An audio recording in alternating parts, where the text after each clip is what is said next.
Yeah. So basically. Okay, so 3-5 is called derivatives of trig functions. Okay, so we're just going to start with definitions today. So it's going to be nice and easy. Okay, so the first thing that you have to remember, really? Derivatives of trig functions. Okay, the first thing that you need to write down is identities, and we talked about these identities last year. Okay, so you probably don't need the Pythagorean identities. Let's just write them down anyways, how about? Just in case, before it's like they show up and, you know. Because I forgot the beginning. Sorry. Like the Texas.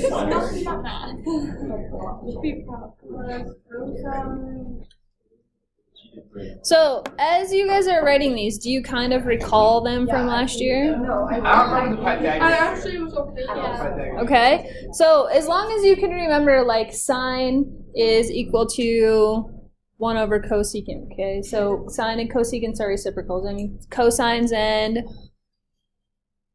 secant, that was like a question. Secant is the reciprocal, and the reciprocal of tangent is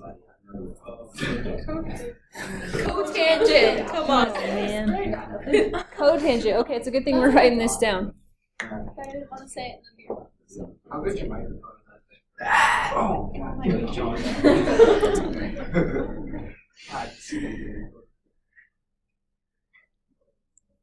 Okay, the third one on the far right there, it says ratio identities. I always refer to those as quotient identities. So just so you know, you might write quotient identities instead of ratio because I usually don't use that word.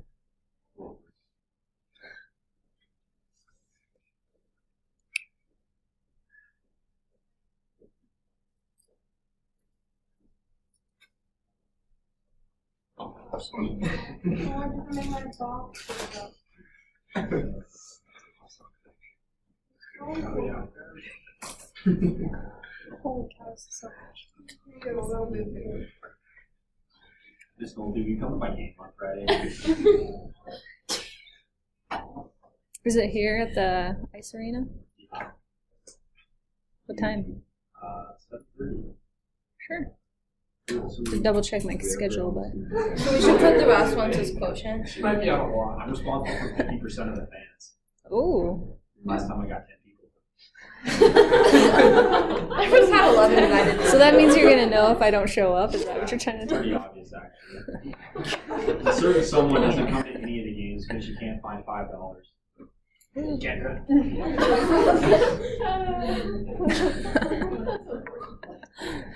I want everyone to know that too. Maybe we'll go together. We'll go together. Yeah, please do. Make her feel bad about that. I think you should all just randomly give her $1 as you see her. For your relationship. For the sake of you and your man. She doesn't have friends. Alright, you guys done?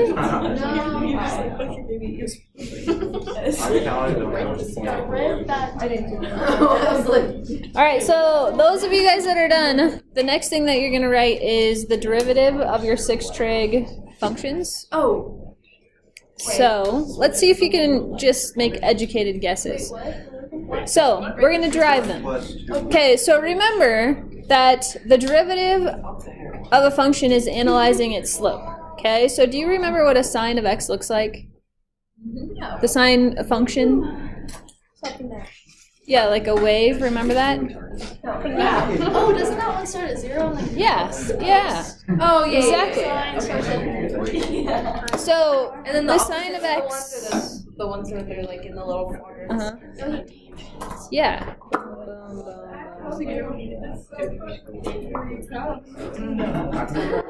So this is the sine of x. Okay, if you were going to kind of analyze the derivative at each of those spots, Okay, like, what do you think the derivative or the slope when the x value is 0 might be? So, do you see where I'm looking? So, see the slope right here? Oh yeah. Okay, what would you guess the slope of that right there would be? 1. And it is exactly 1. Okay, so the slope is 1. Okay, guess what the slope right at the very top is? 0. It's a max, right? So it's 0. Okay, what do you think the slope is right here? I didn't draw this very nice. -1. And what do you think the slope is right here at the minimum? -0. I'm just kidding. 0. 0. So, I know. if I connect the dots, guess what function it makes? The cosine. Isn't that cool? So, the derivative of the sine function is cosine. So now this is the part you're going to write this down. Write this down. You know, like movement. Don't warm it right up.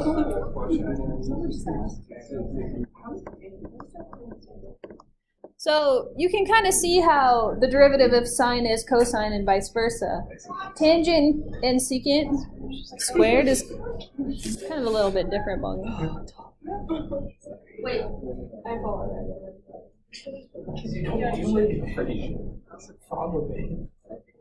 I just heard what I think. Please say that louder. Yes.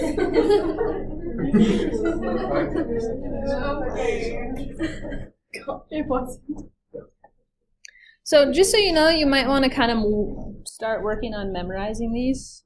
It'll just make things easier. Okay. If we can't memorize them. So can I give you some tricks? Yeah, let us write it down. What'd you say? Tattoo it on my arm. Hey, I can't oppose to that. Trick and I can't do it. I just feel bad about myself. Well, I can see why. That one hits me harder. I always leave this class feeling really uncomfortable. What math? But I always be like, this Okay, I'm going to start showing you my little tricks that help me remember. Do you see all of the functions that start with C? No. Yes. What do they all have in front of them? On the derivative. What are the derivatives equal to? They have a negative. Okay, so all of the derivatives of C functions are negative. Okay, sine and cosine are directly related. Tangent and secant squared. So tangent and secant squared, even though secant squared is actually the inverse of cosine, right? So there's a relation. Hopefully you'll actually discover this one, because there's a question on your homework that relates to it. But these two are kind of the same, right? Tangent and cotangent are similar. And you see how their derivatives are similar? Okay, so this one is secant squared, this one is cosecant squared. So inverse of cosine, inverse of sine. Okay, and then the secant and cosecants kind of have that same thing going on. So it's a secant, same thing as it is, and then times the tangent. So secant tangents are kind of grouped together. Cosecants and cotangents are grouped together. I also remember this, that these are both C's. C's are grouped together. Those two. Just kind of helps you remember a little. Okay, you ready? Okay. So you have them written in front of you, yes? Yes. Okay. So let's do one. So A gives us the equation of x squared times the sine of x. Okay, so if we were just going to derive this question, how would you go about doing it?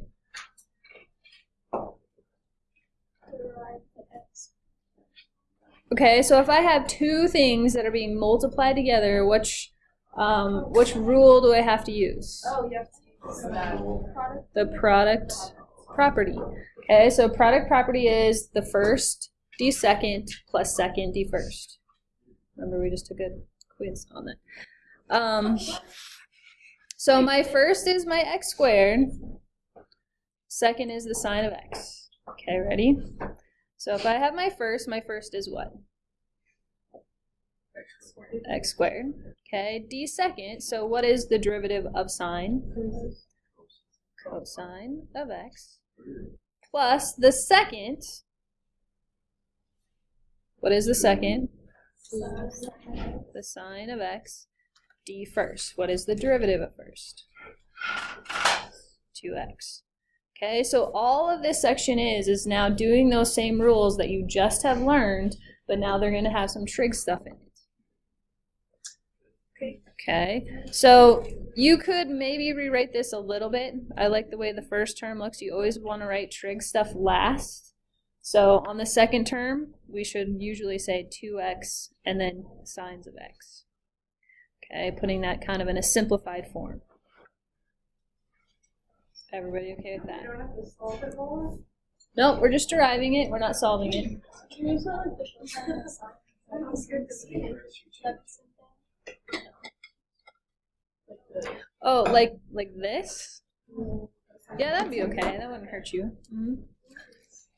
Okay, so let's do one more. So question B, they write this maybe in a way I wouldn't have written it, but the U, fancy way of I don't know why they chose U. I would use a Y.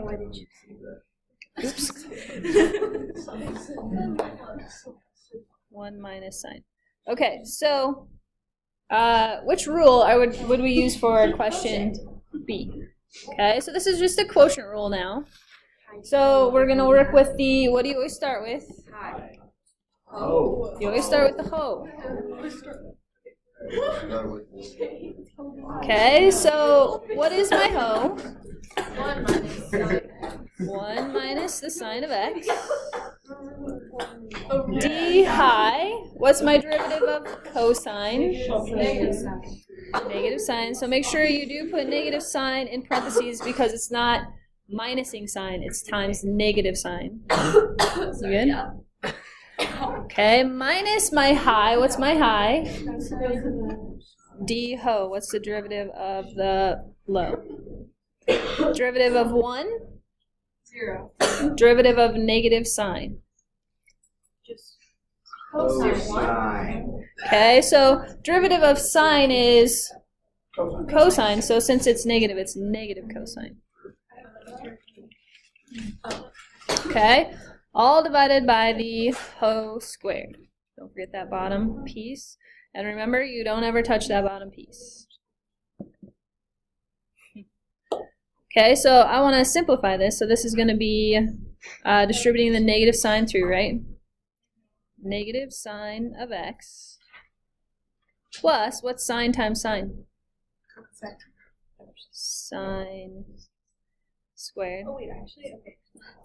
And then on my second one, I have minus a negative cosine times cosine. Cosine squared.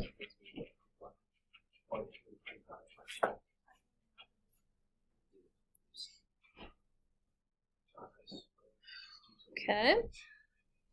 So can I simplify this further?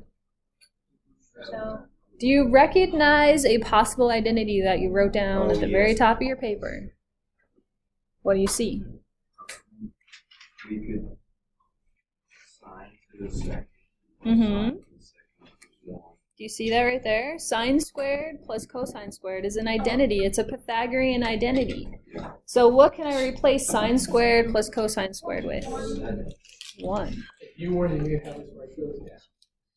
I know, right? See, I knew that was a bad idea. Wait, isn't that the same as 1 minus sine of x? Oh, wait, isn't that the same? Yeah. It is exactly the same. 1 minus sine squared. Oops, I just said sine over 1 minus sine squared. So what can I do on this? Wait, where's the squared come from? Yeah, isn't it? I said squared on, my bad. I should not have said that.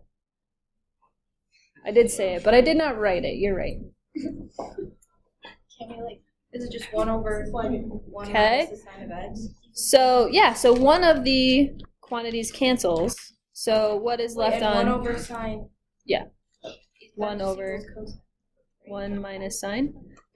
Oh wait, no, just kidding. That's It would a have lie. to be That's a squared. joke. Yeah. If it was 1 minus cosine squared, then it would, or 1 minus sine squared, then it would equal cosine squared.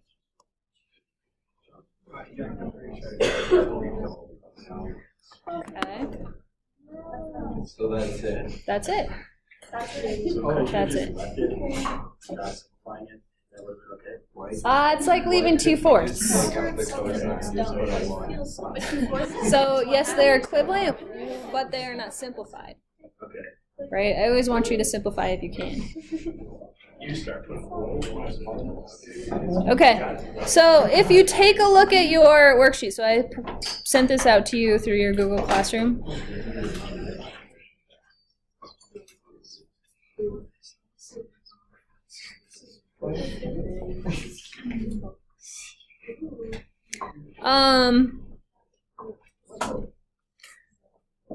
What I'm going to do to this worksheet is, because we haven't learned a rule that allows us to simplify,